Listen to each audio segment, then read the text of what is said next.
Hello दोस्तों, मैं आज को पढ़ा रहा हूं। दिल्ली सल्तनत का जो टाइम पीरियड है वो 1206 से 1526 ईस्वी है। इसी दिल्ली सल्तनत में मैंने लास्ट वीडियो में आपको पढ़ाया था खिलजी वंश। खिलजी वंश का एक रूलर पढ़ा दिया है मैंने, जिसका नाम था गयासुद्दीन खिलजी। ठीक, खिलजी को पढ़ाने के बाद उसके बाद एक दूसरा राजा राज करता है जिसका नाम है अलाउद्दीन खिलजी। अलाउद्दीन खिलजी, जो अलाउद्दीन खिलजी था उसका टाइम पीरियड था 1296 ईस्वी से 1316 ईस्वी।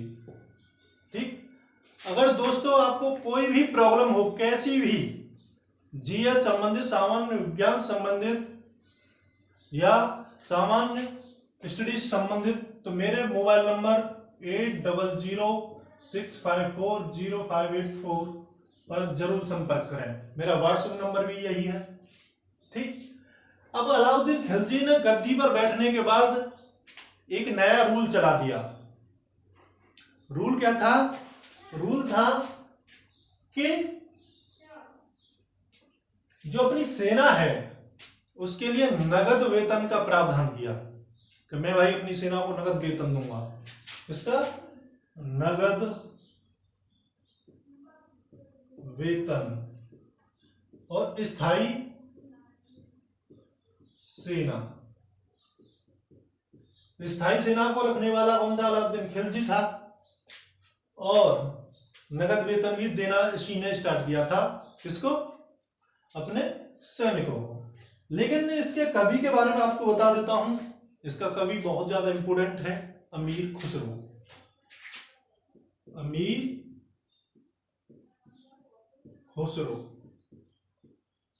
देखो इतना इंपोर्टेंट अलाउद्दीन खिलजी नहीं है जितना इंपोर्टेंट पेपर व्यू से अमीर खुसरो है। अमीर खुसरो को तोता ये हिंद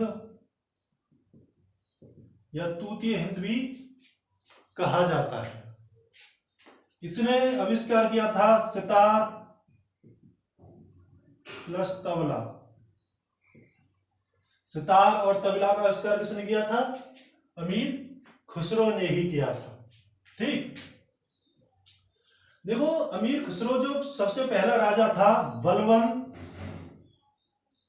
के शासनकाल से ही आया था। ठीक, और इसने सबसे ज्यादा राजाओं के साथ शासन भी किया है।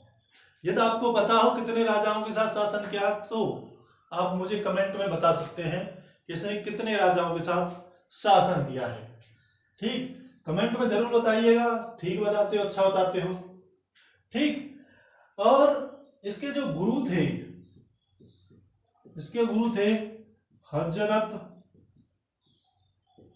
निजामुद्दीन औलिया। ठीक, इसने खड़ी बोली को भी, जो पश्चिम उत्तर प्रदेश में बोली जाती है, खड़ी बोली की भी स्थापना इसी ने की थी। ठीक, खड़ी बोली की स्थापना करने वाला राजा कौन था? अमीर खुसरो ही हुआ करता था। ठीक फ्रेंड्स, लेकिन आपको हम बात बता दें अमीर खुसरो के बारे में। इसने ही कव्वाली, जो मुस्लिम में कव्वाली गाई जाती है, कव्वाली का भी आविष्कार किसने किया था? अमीर खुसरो ने ही किया था। ठीक, इसने अपने सुल्तान अलाउद्दीन खिलजी को सुल्तान ए जहां, सुल्तान ए जहां भी इसी ने अमीर खुसरो को, अलाउद्दीन खिलजी को बोला करता था सुल्तान ए जहां। ठीक, यह बातें हैं किसके बारे में? अमीर खुसरो के बारे में। बहुत सारे इंपोर्टेंट बातें हैं। आपको एक क्वेश्चन देता हूं कि इसने कितने राजाओं के साथ राज किया है या फिर कभी बना रहा, कितने राजाओं के साथ, आपको ये बताना है। और एक और क्वेश्चन, इसने कश्मीर को धरती का स्वर्ग बोला था।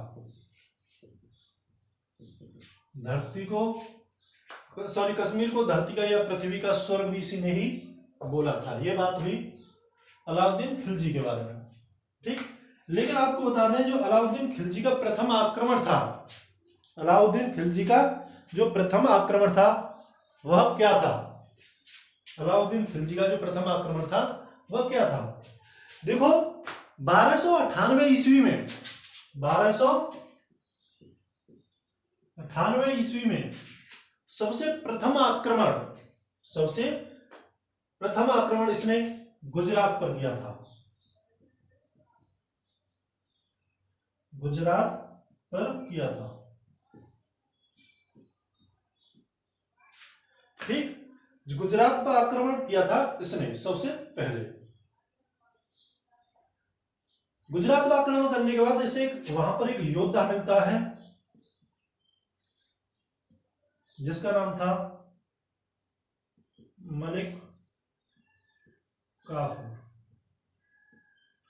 मलिक काफूर एक किन्नर हुआ करता था, एक हिजड़ा हुआ करता था। ठीक, मलिक काफूर को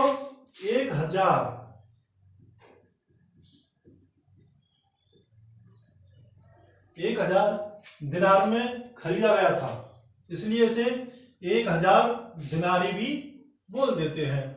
1000 क्वेश्चन सीरियल में क्वेश्चन आ चुका है कि 1000 दिनारी कौन था, या इसका कमांडर ऑफ चीफ, जिसे कमांडर ऑफ चीफ भी बोला करते थे, क्योंकि इसने यह बहुत ही जल्दी इसने अलाउद्दीन खिलजी का विश्वास जीत लिया था, इसलिए इसने अपना सेनापति किसे नियुक्त कर दिया था? मलिक काफूर को अपना सेनापति नियुक्त कर दिया था। आया आपके समझ में? ठीक, लेकिन इसका जो नेक्स्ट आक्रमण था वो था 1303 ईस्वी में चित्तौड़ अभियान। चित्तौड़ अभियान पर अलाउद्दीन खिलजी और मलिक काफूर दोनों आते हैं। ठीक, और अलाउद्दीन खिलजी और मलिक काफूर दोनों जाते हैं तो है सही। ठीक, लेकिन आपको पता है कि चित्तौड़ अभियान क्यों किया था? क्योंकि एक रानी हुआ करती थी पद्मनी। ठीक, इससे पद्मनी मोहित हो गया था मोहित, इसलिए इसने उस पर आक्रमण कर दिया था। ठीक, पद्मावत, आपने एक उपन्यास है, उपन्यास पद्मावत, इस पद्मावत उपन्यास को लिखा है मलिक मोहम्मद जायसी। मलिक मोहम्मद जायसी ने इसे कब लिखा है? ये 1540 से 1545, ये क्वेश्चन आ चुका है। ठीक, जब राजा हुआ करता था शेर शाह सूरी। शेर शाह सूरी राजा हुआ करता था। देखो गर्मी बहुत है, पंखा इसलिए नहीं चला पा रहा हूं क्योंकि आवाज मिस्टेक आएगी, आवाज बोलने में आवाज, पंखा बेकार कर देगा आवाज को, इसलिए गर्मी में ही वीडियो बनानी पड़ रही है। बहुत मेहनत से वीडियो बनाई जा रही है। आप इसे लाइक और सब्सक्राइब और कमेंट जरूर कीजिएगा, और ज़्यादा से ज़्यादा लोगों के लिए शेयर भी कीजिएगा, आपको अच्छी लगे तो। ठीक, जो रानी पद्मनी थी,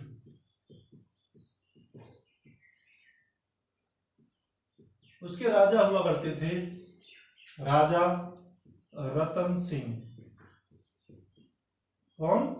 राजा रतन सिंह हुआ करते थे। ठीक, राजा रतन सिंह को हराकर चित्तौड़ को जीत लिया था अलाउद्दीन खिलजी ने, लेकिन आपको बताएं पद्मनी ने जौहर कर लिया था,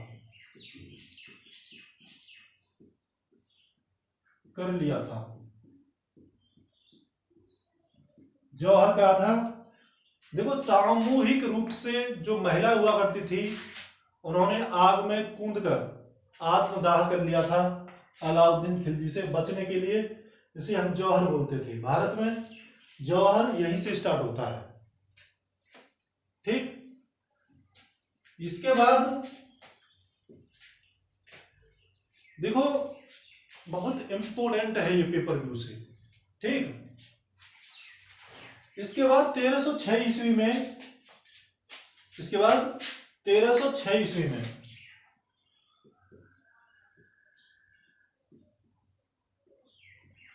दक्षिण भारत का अभियान।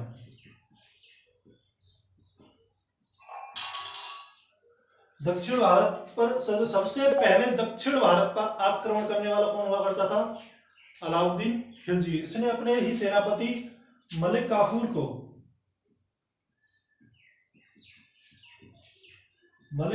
को दक्षिण भारत के अभियान के लिए भेजा था।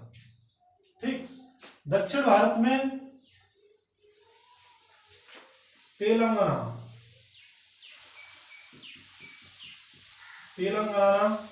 की राजधानी हुआ करती थी वारंगल।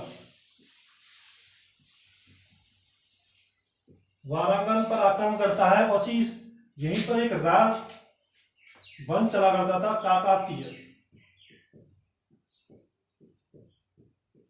काकातीय वंश। और इसी वंश पर राजा राज किया करता था, जिसके नाम था प्रताप रुद्रदेव। इस प्रताप रुद्रदेव को 1306 ईस्वी में हराकर मलिक काफूर ने दक्षिण भारत पर जीत हासिल की थी, तेलंगाना पर। और यहीं से यह कोहिनूर हीरा, जो भारत में बहुत प्रसिद्ध था, कोहिनूर हीरा, जो गोलकुंडा की खानों से निकला था। हैदराबाद का ही पुराना नाम गोलकुंडा है। लगभग 180 कैरेट का हुआ करता था। 180 कैरेट का हुआ करता था यह कोहिनूर हीरा। इसी कोहिनूर हीरा को लेकर पश्चिम या उत्तर भारत में पहुंचा था मलिक काफूर। इसके बाद मलिक काफूर तमिलनाडु के रामेश्वरम पहुंचा, जहां पर इसे सर्वप्रथम समुद्र दिखाई दिया।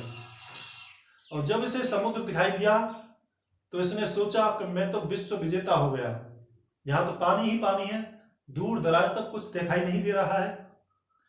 तो अब इसने कहा कि जो हमारे राजा हैं अलाउद्दीन खिलजी, वह विश्व विजेता हो गए, सिकंदर हो गए। इसलिए ये अलाउद्दीन खिलजी को उपाधि देता है या टाइटल देता है सिकंदर ईसानी या द्वितीय सिकंदर।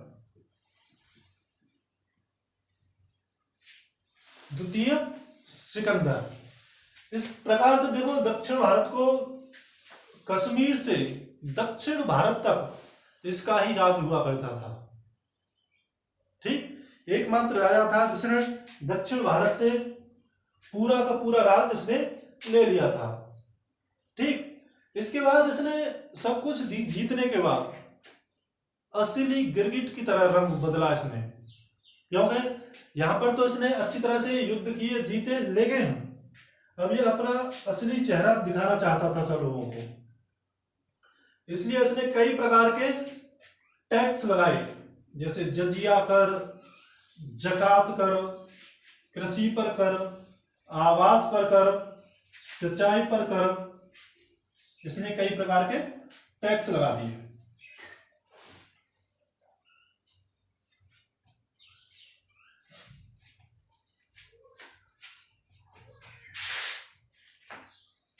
देखो, नंबर 1, टैक्स लगाया इसने कर, टैक्स लगाना स्टार्ट किया, जकात कर प्लस जजिया कर।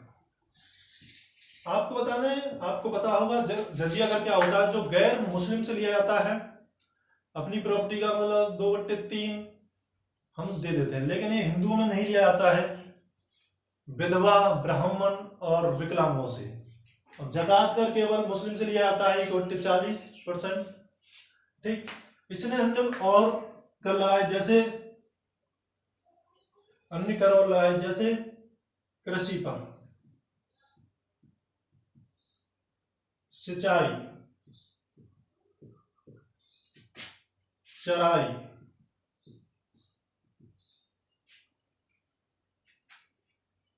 और आवास। आवास में मतलब मकानों पर भी कर इसने लगा डाले।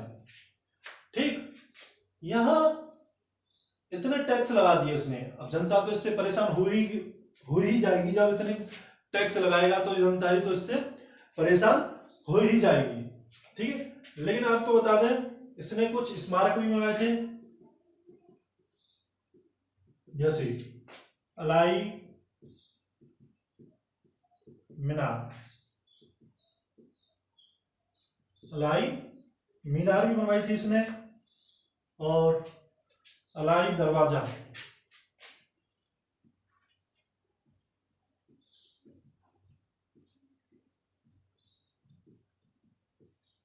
अलाई दरवाजा भी बनवाया था, जो दिल्ली में स्थित है। हौज खास,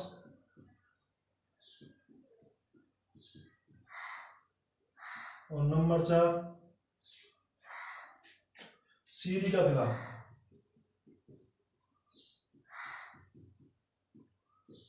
सीरी का किला, इन 4 स्मारकों को भी बनाया था, जो चारों के चार कहां पर स्थित हैं, दिल्ली में ही स्थित हैं।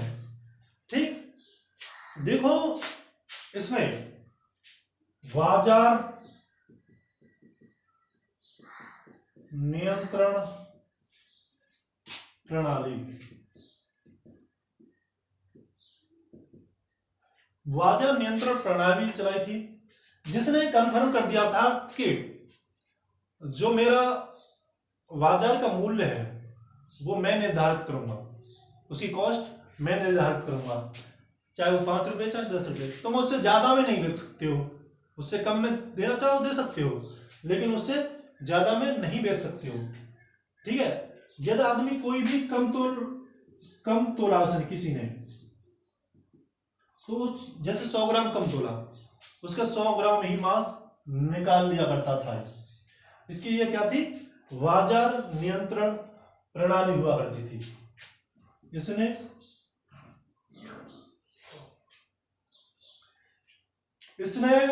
हुलिया दाग प्रथा,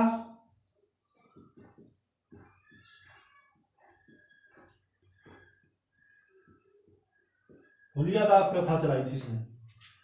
हुलिया दाग प्रथा में क्या था कि कोई भी जब युद्ध लड़ने जाता था तो अपना जो घोड़ा था वो किसी और को दे दिया करता था, और वो उसके आधे पैसे दे दिया करता था, और इससे नुकसान जा रहा था बहुत।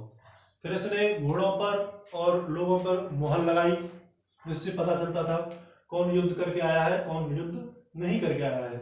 इसे हम हुलिया दाग प्रथा बोला करते थे। ठीक, देखो हुलिया दाग प्रथा, इसकी ये इंपोर्टेंट प्रथा थी। ठीक, और ये क्वेश्चन पेपर में अक्सर पूछे जाते हैं। हुलिया दाग प्रथा, बाजार नियंत्रण प्रणाली, अलाई दरवाजा, अलाई मीनार, कृषि, सिंचाई, मतलब इसने कितने प्रकार के जो टैक्स लगाए थे वो सब इसके पूछे जाते हैं। ठीक, लेकिन बात करते हैं इसकी जो मृत्यु हुई थी, जो इसकी मृत्यु हुई थी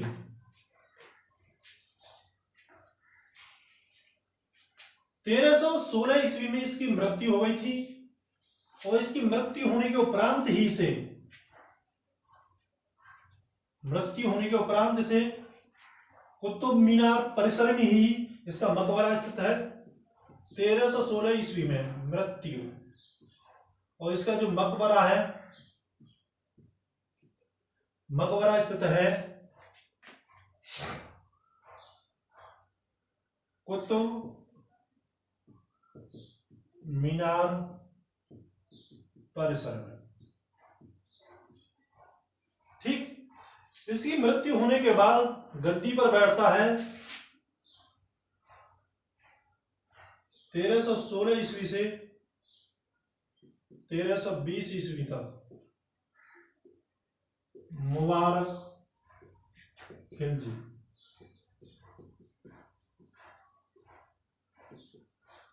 मुबारक खिलजी ज्यादातर मलुक काफूर की अनुयायी में रहा था और रहने के बाद उसकी कुछ आदतें किन्नरों की हो गई थी, हिजड़ों की हो गई थी।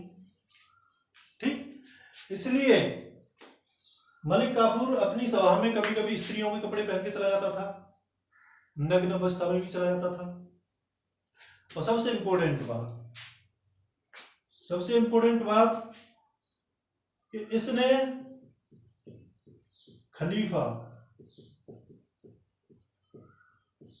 खलीफाओं को मानने से इनकार कर दिया था।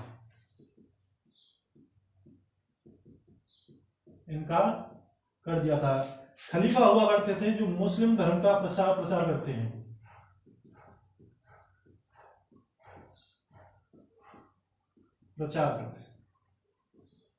वो क्या होते हैं? खलीफा। इनको कहा था खलीफा मैं हूं। सबसे इंपॉर्टेंट क्वेश्चन पूछा जाए कि दिल्ली सल्तनत में ऐसा कौन सा राजा था जिसने अपने आप को खलीफा नियुक्त किया था? तो कौन था? मुबारक खिलजी था। ठीक, इसी दौरान अफगानिस्तान के काबुल से ही गयासुद्दीन तुगलक भारत आता है। भारत आने के बाद वो दिल्ली की जनता से मिलता है और बोलता है कि यह जो मुस्लिम धर्म है हमारा वह संकट में है। मुस्लिम धर्म संकट में है क्योंकि इसने तो अपने आप को ही खलीफा नियुक्त कर दिया और तुगलक ने ही इसकी मृत्यु करके, मुबारक खिलजी की मृत्यु करके एक दिल्ली सल्तनत पर एक नया वंश की स्थापना करता है जिसे हम क्या बोलते हैं? तुगलक वंश। हम तुगलक वंश को अगले वीडियो में आपको बताएंगे। वीडियो आपको अच्छी लगे तो आप शेयर, लाइक और कमेंट जरूर कीजिएगा।